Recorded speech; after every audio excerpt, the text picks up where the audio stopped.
Morning बच्चों। तो बेटे लास्ट क्लास में हमने जाना था कि सब्स्टिट्यूशन मेथड क्या होता है और इससे दिए गए पेयर ऑफ लीनियर इक्वेशन को कैसे सोल्व करते हैं। तो आज हम इसके बेस पे जितने भी क्वेश्चन आपके एनसीईआरटी बुक में एक्सरसाइज 3.2 में हैं उन सबको हम सोल्व करेंगे। इधर लिखा हुआ ना एक्सरसाइज 3.2, आप चेक कर सकते हैं, आपकी बुक में भी ये क्वेश्चंस दिए हुए हैं। तो इन सभी क्वेश्चंस को हम सोल्व करेंगे। सारे क्वेश्चन आपके सब्स्टिट्यूशन मेथड से ही सोल्व होने हैं और हमने लास्ट वीडियो में देखा भी था कि सब्स्टिट्यूशन मेथड क्या होता है, कैसे इससे पेयर ऑफ लीनियर इक्वेशन को सोल्व किया जाता है। और मैं उम्मीद करता हूं कि आप लास्ट वीडियो देखने के बाद ही नेक्स्ट वीडियो को देखते होंगे। अगर आप ऐसा करते हैं तो वेरी गुड, नहीं तो आप एक बार वो वीडियो देख लें। वो pair of linear equation in two variable part 5 के नाम से है। अगर आप सब्स्टिट्यूशन मेथड को जानते हैं कि क्या होता है, इससे पेयर ऑफ लीनियर इक्वेशन कैसे सोल्व की जाती है, तो आप डायरेक्ट इस वीडियो को भी देख सकते हैं। नहीं तो मेरी सजेशन आपको ये है कि आप पहले वो वीडियो देखें, क्योंकि अगर आपको एक बार पता होगा कि हम कैसे सब्स्टिट्यूशन मेथड से पेयर ऑफ लीनियर इक्वेशन को सोल्व करते हैं तो आप आसानी से सोल्व कर पाएंगे। तो चलिए बेटा स्टार्ट करते हैं हमारी आज की क्लास, जिसमें हम एक्सरसाइज 3.2 को डिस्कस करेंगे। ये क्वेश्चन मैंने उसी ऑर्डर में लिखे हुए हैं बेटा जैसे आपके एनसीईआरटी बुक में दिए हुए हैं। तो हम स्टार्ट करते हैं। पहला क्वेश्चन हमें कहते हैं कि solve the following pair of linear equations bye substitution method. तो देखिए सब्स्टिट्यूशन मेथड से ही बेटा हमने इसको सोल्व करना है क्योंकि उसने दे रखा है। तो चलिए स्टार्ट करते हैं। हम जानते हैं कि पहले स्टेप में हमने क्या करना होता है और सब्स्टिट्यूशन मेथड से टोटल 3 स्टेप हमने जानने थे। पहले स्टेप में हम किसी भी एक वेरिएबल को इधर रख लेते हैं। तो मैं इसको नाम दे देता हूं बेटा इक्वेशन 1 और इसको नाम दे देता हूं इक्वेशन 2। ठीक है, तो अब मैं लिखूंगा कि we can right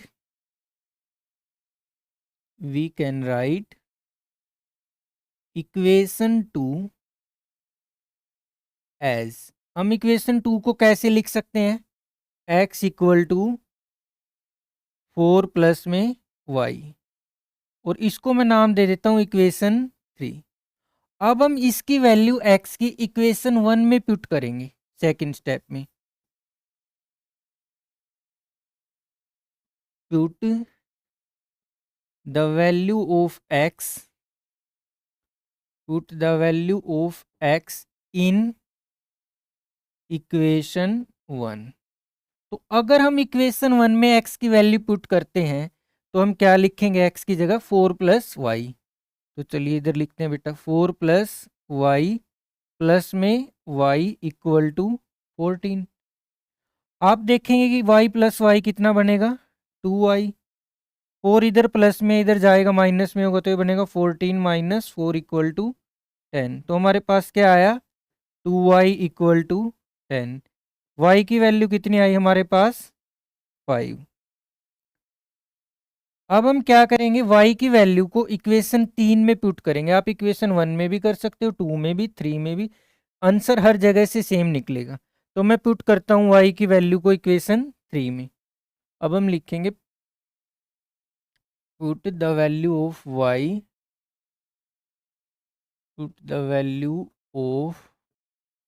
y in equation. अगर हम इक्वेशन 3 में y की वैल्यू पुट करेंगे, इक्वेशन 3 क्या है हमारे पास? x equal to 4 plus y. तो चलिए x equal to 4 plus y की वैल्यू कितनी आई हमारे पास? 5। तो हमारा आंसर आएगा बेटा x इक्वल टू 9। तो हमारे पास x की वैल्यू आ गई 9, y की वैल्यू आ गई 5। तो हम लिखेंगे नो x इक्वल टू 9 और y equal to 5 are the solution of linear equation, are the values जो हमें वैल्यू चाहिए थी। तो ये था बेटा कि पेयर ऑफ लीनियर इक्वेशन को सब्स्टिट्यूशन मेथड से कैसे सोल्व करते हैं। एक बार मैं आपको रिवाइज करवा देता हूँ। हमने पहले x की वैल्यू को लेफ्ट हैंड साइड में रखना है। x y में से किसी की वैल्यू को भी आप रख लो। मैंने x की वैल्यू को लेफ्ट हैंड साइड में रखा। जिस इक्वेशन से वो वैल्यू निकालनी है उससे दूसरी इक्वेशन में उसको पुट कर दिया। वहाँ से हमारे पास x या y में से किसी एक की वैल्यू आएगी, उसकी वैल्यू को इक्वेशन 3 में पुट कर दो, आपके पास दूसरे वेरिएबल की वैल्यू आ जाएगी। तो अब मैं उम्मीद करता हूँ कि सब्स्टिट्यूशन मेथड से पेयर ऑफ लीनियर इक्वेशन को कैसे सोल्व करते हैं ये आप सीख पाए होंगे। चलिए अब नेक्स्ट क्वेश्चन देखते हैं। तो अब मैंने आपको बताया भी था, जब सब्स्टिट्यूशन मेथड के वीडियो मैंने आपके लिए एक अलग से डाला था, जिसमें मैंने आपको सिखाया भी था कि हम वेरिएबल को कैसे चूज करते हैं। जिन बच्चों ने वो वीडियो देखा है तो वो तो पहले से ही जानते होंगे। जिनको नहीं पता तो मैं आपको एक बार बता देता हूँ कि हमने, जैसे बेटा हमारे पास यहाँ पे s/3 भी है, प्लस में t/2 भी है, और एक इक्वेशन में s-t भी है। तो हमने हमेशा ना उस इक्वेशन में से वेरिएबल को इधर रखना है जिसमें हमारे पास डिनोमिनेटर में कुछ टर्म ना बचे, क्योंकि फिर आगे सोल्व करते हुए आपको परेशानी नहीं करेगी। अब आप लिख ऐसे भी सकते हैं कि s/3 इक्वल टू 6-t/2, फिर आप एलसीएम लेंगे तो ये आएगा 12-t/2, इधर s/3। तो ये आपको आगे सोल्व करना और कॉम्प्लिकेटेड होगा। तो इससे बेटर है कि आप इस इक्वेशन में से वैल्यू उठा लें। इसमें से s इक्वल टू 3/t आएगा, सॉरी 3+t आएगा। तो फिर आप इसको आगे सोल्व करेंगे, आपको थोड़ा आसान रहेगा। तो चलिए इस क्वेश्चन को सोल्व करते हैं कंप्लीट, और यहीं से मैं आपको ये चीज़ भी अच्छे से सिखाऊंगा। ठीक है बेटा। इस स्टेप में क्या लिखेंगे कि we can write equation 1 as, equation 1 को मैं कैसे लिख सकता हूँ, s इक्वल टू 3+ में t, और मैं इसको नाम दे देता हूँ बेटा इक्वेशन 3।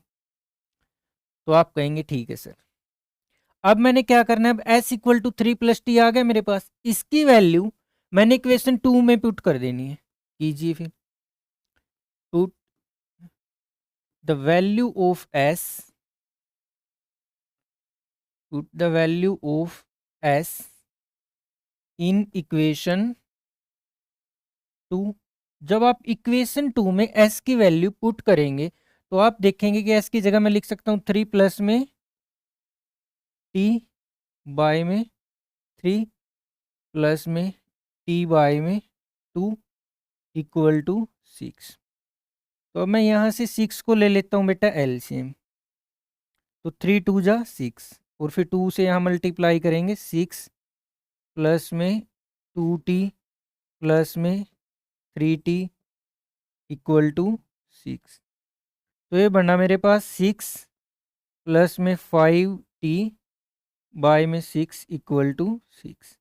अगर मैं यहाँ क्रॉस मल्टीप्लाई करूँगा तो ये बेटा आपके पास क्या बनेगा, 6 प्लस में 5t इक्वल टू 36। आप क्रॉस मल्टीप्लाई करेंगे, यहाँ 6 को 6 से मल्टीप्लाई किया आया 36। तो यहाँ से 5t कितना आया मेरे पास, 36 माइनस 6 यानी कि 30।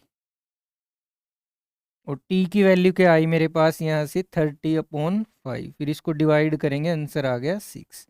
तो t की वैल्यू आ गई आपके पास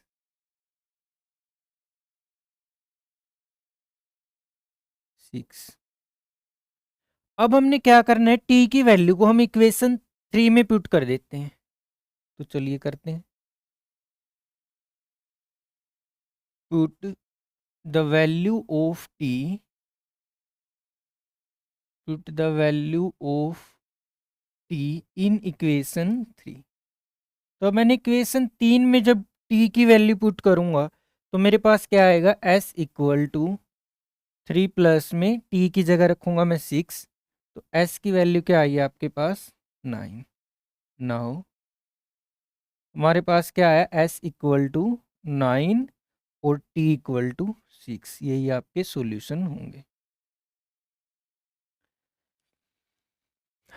तो अब मैं उम्मीद करता हूँ कि ये क्वेश्चन बेटा आपको अच्छे से समझ आया होगा। तो चलिए अब हम नेक्स्ट क्वेश्चन पे चलते हैं।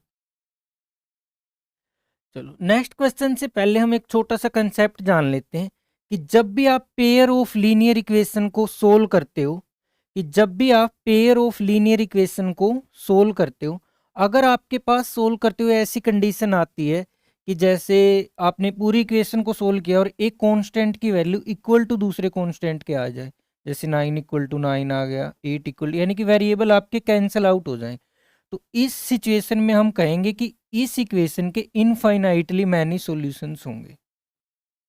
ठीक है, तो चलिए बेटा स्टार्ट करते हैं हम अपना नेक्स्ट क्वेश्चन। इसमें हमें कहते हैं कि 3x minus y equal to 3 और 9x minus 3y equal to 9, इसको हमने सब्सटीट्यूशन मेथड से सोल्व करना है। तो सबसे पहले हम क्या करेंगे, इसको नाम दे देते हैं इक्वेशन 1 और इसको नाम दे देते हैं इक्वेशन 2। फिर पहले स्टेप में हम क्या करते हैं कि वी कैन राइट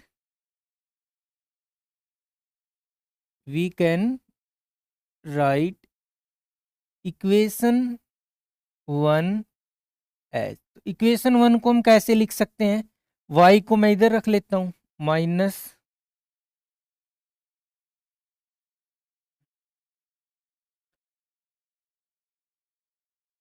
तो we can write equation 1 as minus y equal to 3 minus के 3x।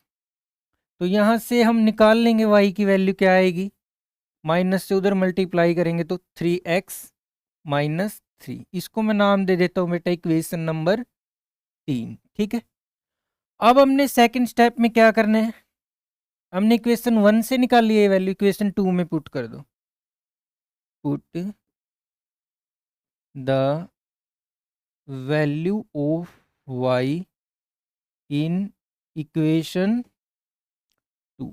आप इक्वेशन 2 में y की वैल्यू रखो, तो ये बनेगा अपने पास 9x माइनस 3 इंटू में 3x माइनस 3 इक्वल टू 9। हमने y की जगह ये वैल्यू रखी है, तो ये बना बेटा मेरे पास 9x माइनस, इसको मल्टीप्लाई करेंगे माइनस के 9x प्लस 9 इक्वल टू 9, ये प्लस माइनस से कैंसिल आउट होगी, तो हमारे पास आया 9 इक्वल टू 9। और ये अभी मैंने बताया था कि इस केस में हम क्या लिखेंगे, the given the pair of linear equation have infinitely many solution. कितने, इनफाइनाइटली मैनी सॉल्यूशन। तो मैं उम्मीद करता हूँ बेटा ये क्वेश्चन भी आपको अच्छे से समझ आ गया होगा। तो यहाँ पे हम ना इसको कि इसके इनफाइनाइटली मैनी सॉल्यूशन होंगे, एक बार एक अलग तरीके से और वेरीफाई कर सकते हैं। हमने 3.1 एक्सरसाइज में जानना था ये कि अगर a1 बाय a2 यानी कि 3/9 equal to b1 by b2 यानी कि माइनस के 1/-3 equal to c1 by c2 यानी कि 3/9। अब इसको हम कैंसिल आउट करेंगे तो क्या बनेगा 1/3, इसको कैंसिल आउट करेंगे क्या बनेगा 1/3, ये कट के 1/3। तो अगर ऐसी सिचुएशन आती है कि आपका a1 by a2 equal to b1 by b2 equal to c1 by c2 आता है, तो हम जानते हैं कि इस केस में भी इक्वेशन के इनफाइनाइटली मैनी सॉल्यूशंस होते हैं। तो ये आपने पेपर में करना नहीं है, मैंने सिर्फ आपको वेरीफाई करके दिखाया है कि इस इक्वेशन को हमें यहाँ से भी पता लग रहा है कि इसके इनफाइनाइटली मैनी सॉल्यूशंस होंगे। तो चलिए अब हम नेक्स्ट क्वेश्चन देखते हैं। नेक्स्ट क्वेश्चन में हमें 0.2 और 0.3, 1.3, 0.4, 0.5 और 2.3 वैल्यूज दी हुई हैं। तो जब भी बेटा ऐसा कोई क्वेश्चन आपके सामने आए ना जिसमें आपको पॉइंट्स में वैल्यू दे रखी हो, आपने सबसे पहले ये नोट करना है कि क्या जो डेसिमल है वो एक ही पॉइंट के बाद है। अब जैसे यहाँ पे बाय 1/10, सॉरी बाय में 10 आएगा, यहाँ भी बाय में, अगर ऐसा है कि सबके बाय में एक ही वैल्यू आ रही है, यानी कि जैसे 1.3 यानी कि पॉइंट के बाद एक ही नंबर लिखा हुआ है, तो हमेशा आप ना इसको जैसे 10 से मल्टीप्लाई कर दो, पूरी इक्वेशन को ऊपर वाली को 10 से मल्टीप्लाई करेंगे तो इस ये इक्वेशन दोबारा क्या बनेगी 2x plus 3y equal to 13। इसको मैं नाम दे देता हूँ इक्वेशन 1। ठीक है, इसको सेकंड इक्वेशन क्या बनेगी आपकी 4x plus 5y equal to 23, इसको मैं नाम दे देता हूँ इक्वेशन 2। और इधर हम लिख भी देते हैं multiplying both the equation, multiply both the equation by 10। ये आपने तभी करना है अगर आपके पॉइंट के बाद एक ही नंबर हो या पॉइंट के बाद दो दो नंबर हो। यानी कि अगर आप इसके बाय में लगाएं तो भी 10, तभी आपका फायदा होगा। अगर मान लो इधर 1.03 होता तो फिर वो तो फिर पॉइंट में बन जाता। ये पॉइंट कैंसिल करने के लिए हमने ऐसा किया है। अब ये आ गई बेटा हमारे पास इक्वेशन 1, ये आ गई इक्वेशन 2। तो हम अब इनको सोल्व करेंगे। सोल्व हम उनको भी कर सकते हैं, लेकिन अगर हम पॉइंट में सोल्व करेंगे तो हमारा जो सॉल्यूशन होगा वो काफ़ी लेंथी होगा और उसमें मिस्टेक होने के चांसेस ज़्यादा रहेंगे। इसलिए हमने डेसिमल हटा के इनको ऐसे बना लिया। तो अब हम क्या करते हैं कि वी कैन राइट इक्वेशन 1 को लिख लो या 2 को लिख लो, वो आपकी मर्जी है। We can write equation 1 as, तो हम इक्वेशन 1 को कैसे लिख सकते हैं? 2x equal to 13 - 3y, x equal to 13 - 3y by में 2। और बेटा मैं इसको नाम दे देता हूँ इक्वेशन 3। सेकंड स्टेप में हमने क्या करना है? वैल्यू को पुट कर देना है। Put the value of x, put the value of x in equation 2। Equation 2 में हम x की वैल्यू पुट कर देते हैं, तो ये आएगा 4 इंटू में 13 - 3y बाय में 2 प्लस 5y इक्वल टू 23। तो इधर मैं 2 से डिवाइड कर देता हूँ, तो ये बचा मेरे पास 26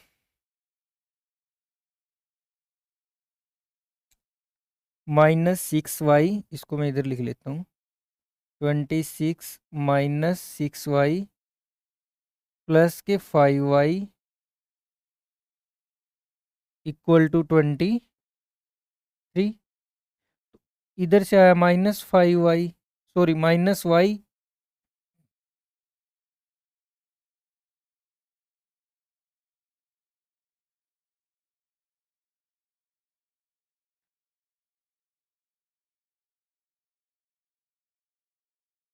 तो इधर से आया मेरे पास ये माइनस के y इक्वल टू 23। इधर आके माइनस का होगा 23 - 26 आएगा -3। तो माइनस से माइनस कैंसिल बेटा, y की वैल्यू आ गई आपके पास 3। अब आप y की वैल्यू आ गई आपके पास 3। अब हम y की वैल्यू को पुट कर देते हैं इक्वेशन 3 में। तो आप लिखेंगे put the value of y in equation 3। Put the value of y in equation 3। Equation 3 में आप y की वैल्यू पुट कीजिए, x equal to 13 minus y की जगह आप 3 पुट करेंगे तो 3 इंटू में 3 अपॉन में 2। तो यहाँ से आया x इक्वल टू 13 - 9 बाय 2, यानी कि 4/2, यानी कि इक्वल टू 2। तो हमारे पास वैल्यूज क्या क्या आई बेटा? x equal to 2, y equal to 3। तो एक बार और मैं आपको ये क्वेश्चन रिवाइज करवा देता हूँ, हो सकता है कि कुछ बच्चों को इसको समझने में थोड़ा कंफ्यूजिंग लगे। हमने सबसे पहले क्या किया कि हमने सबसे पहले डेसिमल से हटा के 10 से मल्टीप्लाई कर दिया दोनों इक्वेशन को। इसको 10 से मल्टीप्लाई करोगे तो 0.2 है ना, इसको मैं 2/10 लिख सकता हूँ। इंटू में 10 करूंगा, 10 से 10 कैंसिल, 2 बच गया। ऐसे ही 3/10 इंटू 10 करूंगा तो 3 बच गया। तो ये इक्वेशन हमारे पास आ गई 2x + 3y इक्वल टू 13। मैंने इसको नाम दे दिया इक्वेशन 1। उसके बाद दूसरी इक्वेशन बनी मेरे पास 4x + 5y इक्वल टू 23। इसको मैंने नाम दे दिया इक्वेशन 2। उसके बाद हमने इक्वेशन 1 में से x की वैल्यू निकाल के इक्वेशन 2 में पुट की, तो हमारे पास y की वैल्यू आई 3। y की वैल्यू को इक्वेशन 3 में पुट किया तो हमारे पास x की वैल्यू आई 2। अब मैं उम्मीद करता हूँ कि ये क्वेश्चन आप अच्छे से समझ पाए होंगे। तो चलिए अब नेक्स्ट क्वेश्चन पे चलते हैं। हमें कहा गया कि √2x प्लस में √3y equal to 0, √3x minus √8y equal to 0। तो मैं बेटा इसको नाम दे देता हूँ इक्वेशन 1 और इसको नाम दे देता हूँ इक्वेशन 2। तो चलिए स्टार्ट करते हैं इसको। सबसे पहले हमने क्या करना है, किसी भी एक वेरिएबल को लिख लो। तो हम लिखेंगे कि we can write equation 1 as. तो इक्वेशन 1 को हम कैसे लिख सकते हैं, अब तक हमने x की वैल्यू इधर रखी थी, अब हम y की रख लेते हैं। ठीक है, √3y इक्वल टू माइनस के √2x। y की वैल्यू आई अपने पास माइनस के √2 बाय में √3। इसको मैं नाम दे देता हूँ इक्वेशन 3। अब सेकंड स्टेप पे हमने क्या करना है कि y की वैल्यू को हम इक्वेशन 2 में पुट करेंगे। तो लिखिए put the value of y in equation 2। Equation 2 में जब y की वैल्यू पुट करेंगे तो हम देखेंगे कि √3x माइनस में √8 इंटू में माइनस के √2 बाय में √3x इक्वल टू 0। अब अगर मैं √3 को यहाँ से एलसीएम लेता हूँ तो आप कहेंगे सर बिल्कुल लीजिए। तो ये बनेगा बेटा, √3 को मैंने एलसीएम ले लिया, तो ये √3 को √3 से मल्टीप्लाई करेंगे। आप जानते हैं कि √a इंटू में √a ये बनता है √a का स्क्वायर, और स्क्वायर से रूट कैंसिल हो जाता है तो वैल्यू आती है a। तो ऐसे ये यहाँ पे आएगा 3x माइनस में। अब √8 को क्या मैं ऐसे लिख सकता हूँ 2√2? तो आप कहेंगे सर बिल्कुल। तो आप लिख दीजिए माइनस के 2√2 इंटू में माइनस के √2 इक्वल टू 0। इधर आपका x भी है। तो आप देखेंगे कि √2 को √2 से मल्टीप्लाई करेंगे क्या बनेगा 2, और माइनस माइनस आपस में मल्टीप्लाई होके क्या देंगे प्लस। तो आप कहेंगे सर हम इसको ऐसे भी लिख सकते हैं कि 3x माइनस में, देखिए √2 को √2 से मल्टीप्लाई करेंगे क्या बनेगा 2, फिर उसको 2 से मल्टीप्लाई करेंगे क्या बनेगा 4। तो मैं इधर लिख सकता हूँ, और माइनस को माइनस से मल्टीप्लाई करेंगे तो बनेगा प्लस